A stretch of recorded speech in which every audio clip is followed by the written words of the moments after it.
Et donc, prochain orateur, Guillaume Kogan ou Kogan Kogan. Kogan de Paris qui vient nous parler d'exomes dans la maladie de Parkinson, dans les formes précoces et ou familiales de maladie de Parkinson. Tu as 10 minutes, Guillaume.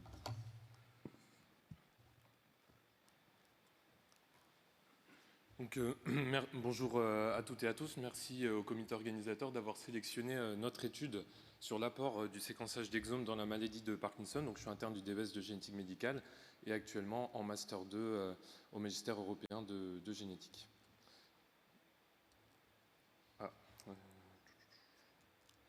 Excusez-moi. Donc, en introduction, la maladie de Parkinson est la deuxième maladie neurodégénérative la plus fréquente après la maladie d'Alzheimer. Elle touche environ 1% de la population âgée de plus de 60 ans et actuellement, dans le monde, environ 6 millions de personnes sont atteintes de cette maladie et cette prévalence est prévue pour doubler d'ici aux années 2040 du fait du vieillissement de la population mondiale.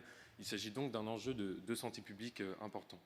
Sur le plan physiopathologique, en 2 mots, la maladie est due à une accumulation d'alpha-synucléine au niveau de la substance noire située dans le mésencéphale du tronc cérébral. Cette accumulation entraîne une neurodégénérescence des neurones dopaminergiques, ce qui est visible grâce au corps de Lévy situé donc au niveau de cette substance noire. Sur le plan clinique, après une phase prodromale qui dure environ 10-15 ans, les symptômes moteurs de la maladie débutent à l'âge de 70 ans par une triade parkinsonienne, un tremblement de repos, une bradykinésie ainsi qu'une rigidité extrapyramidale. Le diagnostic est clinique, donc les examens paracliniques ne sont pas nécessaires pour le diagnostic et à ce jour, il n'existe pas de traitement qui permette de ralentir l'évolution de la maladie et encore moins de traitement curateur. Le traitement est donc symptomatique par l'administration d'équivalents de dopamine ou la stimulation cérébrale profonde. Sur le plan étiologique, la grande majorité des maladies de Parkinson sont idiopathiques et dans environ 10% des cas, il existe une cause monogénique, soit de transmission autosomique dominante avec principalement le gène LARC2, soit de transmission autosomique récessive avec les gènes Parkin et PIC1. Et aujourd'hui, environ 20 gènes sont connus pour donner la maladie de Parkinson de manière monogénique. Et il existe 2 situations dans lesquelles un neurologue va évoquer une origine génétique en voyant un patient parkinsonien, soit un début précoce de la maladie, soit une forme familiale.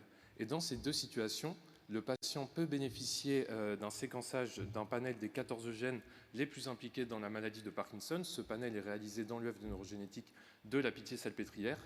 Mais cette stratégie diagnostique n'aboutit à un diagnostic, à l'identification d'un variant génétique que dans environ 5 à 10% des cas, ce qui nous paraissait relativement faible.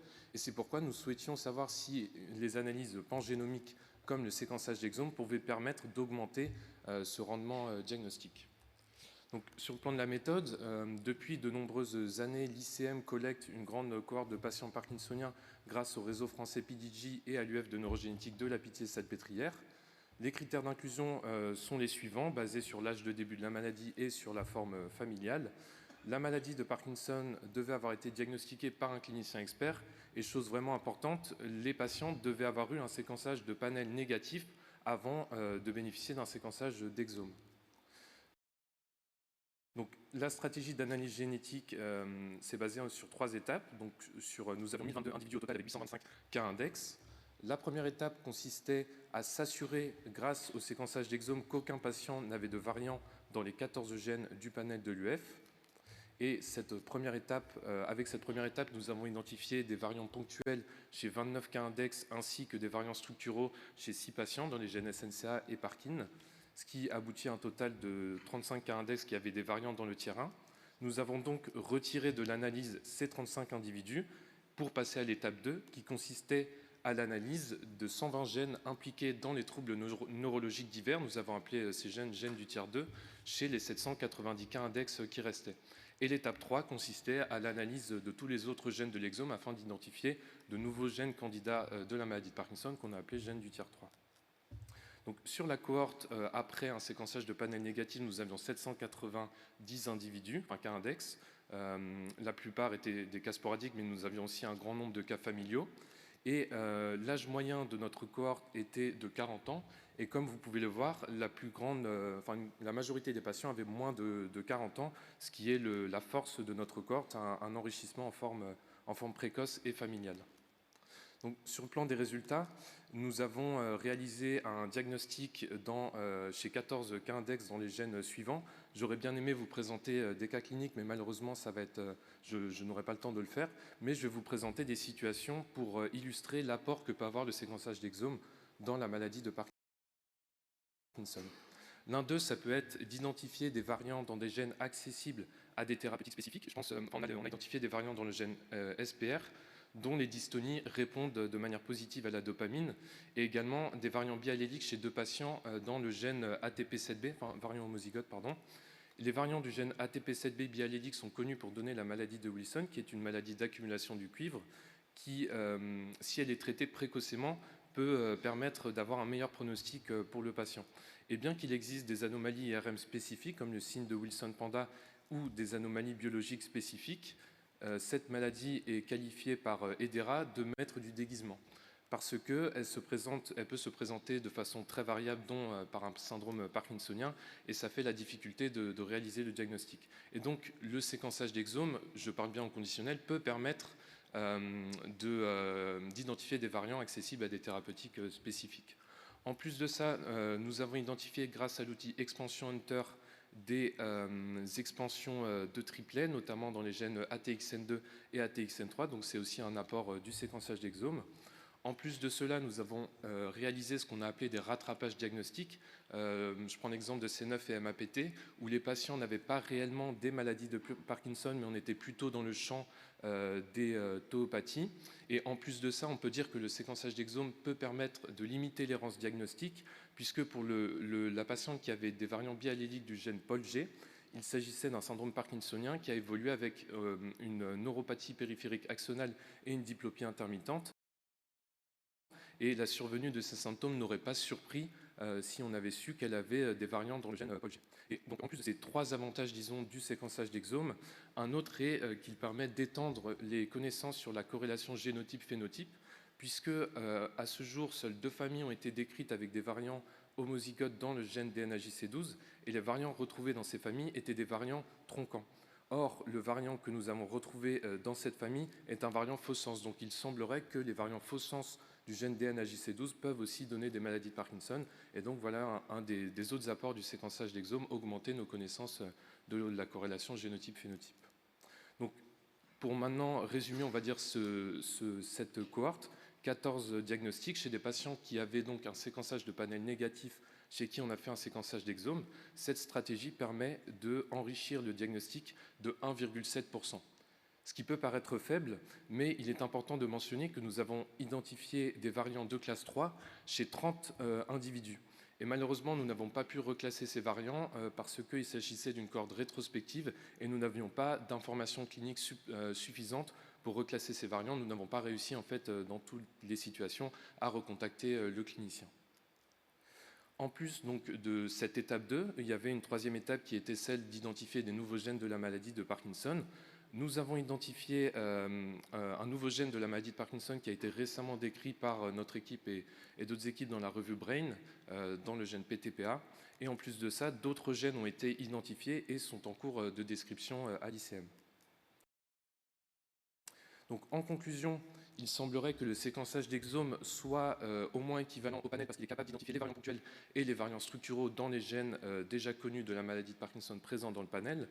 Mais en plus de ça, il est capable de réaliser des diagnostics supplémentaires dans les gènes connus de la maladie de Parkinson, ou en tout cas dans les syndromes parkinsoniens qui sont absents du panel, et il est capable d'identifier des variants dans les gènes d'expansion.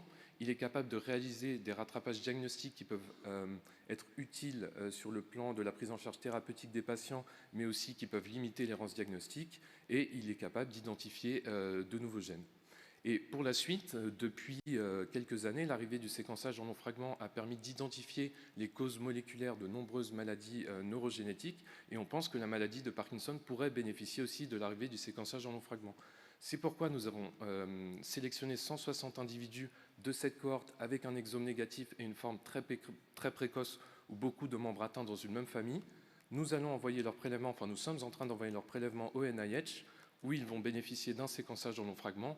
Et moi, je vais m'y rendre pour mon stage de Master 2 pour interpréter ces données du séquençage en long fragment.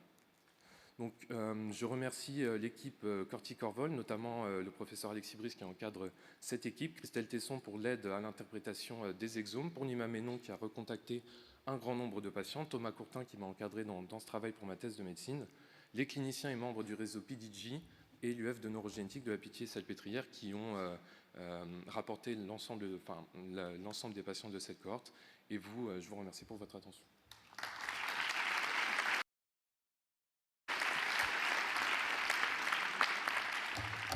Merci beaucoup Guillaume pour cette présentation très claire et puis qui vient retracer la suite historique, je dirais, des premiers travaux de recherche d'Alexis Brice en neurogénétique. C'était vraiment la maladie de Parkinson qui était sa thématique de recherche initiale.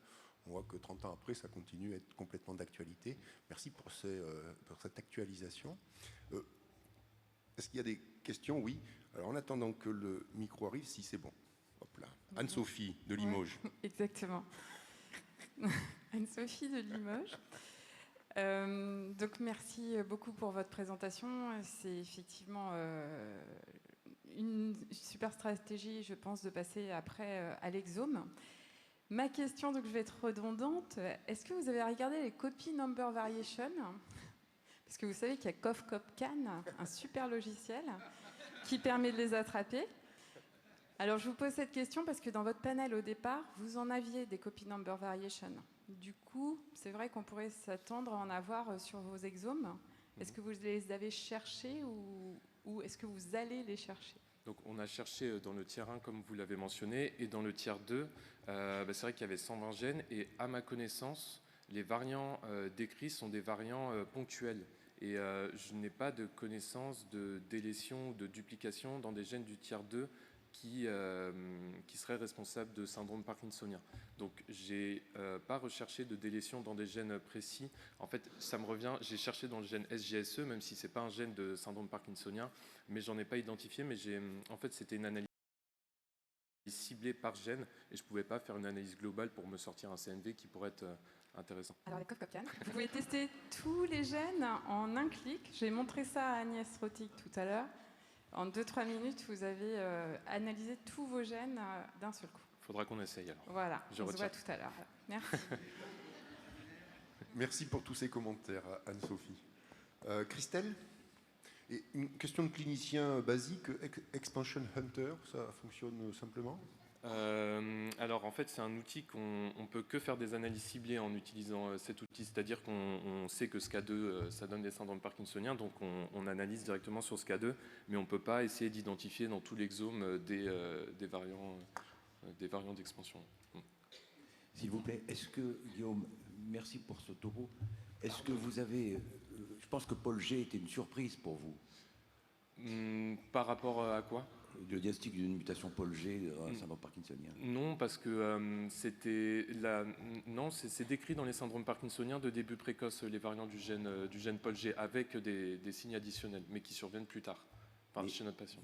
Est-ce qu'il, par ailleurs, il remplissait les critères des formes typiques de Paul G, c'est-à-dire des délétions multiples, ou un stigmate métabolique, ou une neuropathie périphérique, ou une atteinte musculaire? Cette patiente, elle avait donc commencé par un syndrome parkinsonien à l'âge de 35 ans, et nous, en fait, c'est une cohorte rétrospective, donc cette patiente, c'est en 2010 que son prélèvement était envoyé, il n'y avait pas encore d'exome. On a réalisé le diagnostic en 2022, on a recontacté, donc 12 ans après le début de la maladie, elle avait 47 ans, et elle avait développé une neuropathie périphérique axonale et une diplopie intermittente. Mais on n'a pas fait d'analyse fonctionnelle pour elle, mais il semblerait quand même que ce soit son diagnostic. Et pas de biopsie non plus? Non, pas de biopsie. Merci. Christelle Thauvin à Dijon, merci beaucoup pour votre très belle présentation et tout l'historique. Au regard de votre travail, quelle est votre recommandation en tant que membre du laboratoire de la Pitié comme test génétique de première intention dans la maladie de Parkinson précoce? Alors, je ne suis pas membre du laboratoire de la Pitié, je tiens juste à le préciser, voilà, donc c'est mon opinion. Actuellement, il y a une stratégie de NSPARC, du réseau NSPARC, qui est chez tout patient qui a un syndrome parkinsonien, de réaliser une analyse dans les gènes qui donnent des maladies de Parkinson qui débutent tardivement. l'ARC2, GBA, VPS35 et SNCA.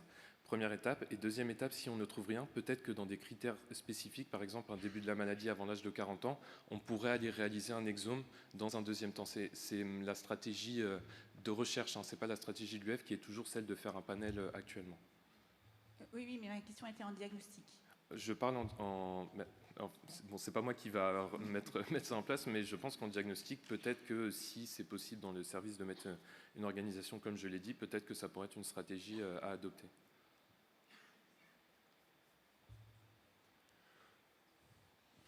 Autre question là-bas. 2 questions. Annick de Tours, toujours.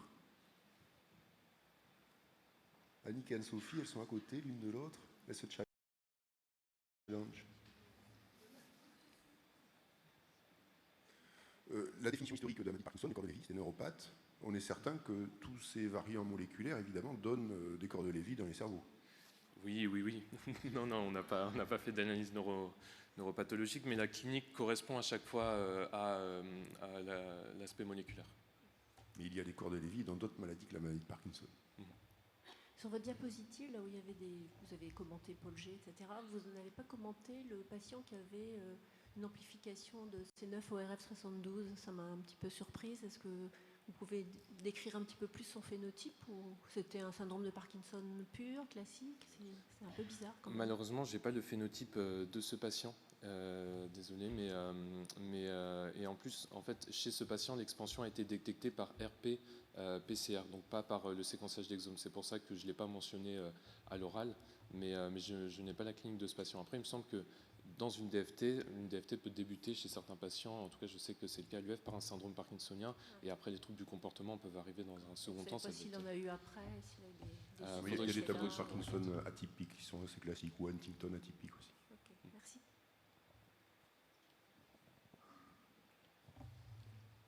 C'est pas pour moi. Bonjour, Elsa Bess, je suis neurologue au CHU de Clermont-Ferrand. Je voulais savoir si vous aviez des données sur les signes prémoteurs dans les maladies de Parkinson confirmées sur le plan génétique, parce que plusieurs équipes ont émis l'hypothèse que finalement il pourrait y avoir 2 maladies différentes, une maladie plutôt dite body first, qui commencerait en fait plutôt au niveau périphérique avec une ascension des symptômes sur un mode prion-like, et des formes plutôt brain first, qui elles seraient peut-être plutôt génétiques. Et donc dans les formes body first, on s'attend à retrouver plus de signes prémoteurs à type de constipation chronique, troubles du comportement, sommeil paradoxal notamment, et peut-être un peu moins dans les formes brain first génétiques. Et donc je voulais savoir si vous aviez des données cliniques par rapport à ces signes prémoteurs de la maladie. Alors malheureusement non, parce qu'en fait, comme nous avions un grand nombre de patients, nous avons adopté une stratégie génotype first. Et justement, je pense que c'est ça aussi une des limites de notre étude, c'est que lorsqu'on fait une approche phénotype first, l'analyse, à mon avis, aurait permis d'identifier plus de diagnostics. Mais génotype first, on ne sait pas quel patient a développé un syndrome cérébelleux, etc. Et donc on n'a pas de données pour répondre à votre question sur la phase prodromale des patients avant le début des symptômes moteurs, et on ne peut pas faire de corrélation sur le génotype avec, malheureusement. D'accord, merci. Et juste une autre petite question sur DNA JC12. Est-ce que vous avez fait des chromatos? Et est-ce que c'est un patient qui avait une hyperphée associée? En fait, le patient est décédé déjà, et donc malheureusement on n'a pas pu, mais juste très rapidement, la maladie a débuté à l'âge de 40 ans, il est décédé à 87 ans, il avait de très faibles doses de L-Dopa, des frères et sœurs atteints aussi. La clinique, en gros, sa clinique ainsi que l'histoire familiale correspondait vraiment aux 2 familles décrites dans la littérature, donc on est quasi certain que c'était bien le variant à l'origine du phénotype de ce patient. Merci beaucoup. Malgré l'absence d'analyse biologique. Merci beaucoup, Guillaume. Merci à vous. Merci.